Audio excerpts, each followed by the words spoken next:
And the men rose up from there and looked toward Sedom, and Abraham went with them to send them away. And Yahweh said, Shall I hide from Abraham what I am doing? Since Abraham is certainly going to become a great and mighty nation, and all the nations of the earth shall be barak in him. For I have known him, so that he commands his children and his household after him, to guard the way of Yahweh, to do righteousness and right ruling, so that Yahweh brings to Abraham what he has spoken to him.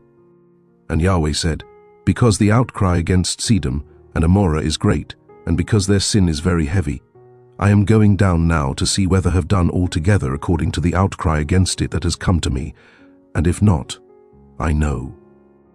So the men turned away from there and went towards Sedom. But Abraham still stood before Yahweh. And Abraham drew near and said, Would you also destroy the righteous with the wicked? Suppose there are 50 righteous within the city, would you also destroy the place and not spare it for the 50 righteous that were in it? Far be it from you to act in this way, to slay the righteous with the wicked, so that the righteous should be as the wicked. Far be it from you. Does the judge of all the earth not do right? And Yahweh said, If I find in Sedom 50 righteous within the city, then I shall spare all the place for their sakes. And Abraham answered and said, Look, please, I who am but dust and ashes have taken it upon myself to speak to Yahweh. Suppose there are 5 less than the 50 righteous. Would you destroy all of the city for lack of 5? And he said, If I find there 45, I do not destroy it. And he spoke to him yet again, and said, Suppose there are found 40.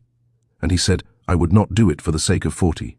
And he said, Let not Yahweh be displeased, and let me speak, suppose there are found 30. And he said, I would not do it if I find 30 there. And he said, Look, please, I have taken it upon myself to speak to Yahweh, suppose there are found 20. And he said, I would not destroy it for the sake of 20.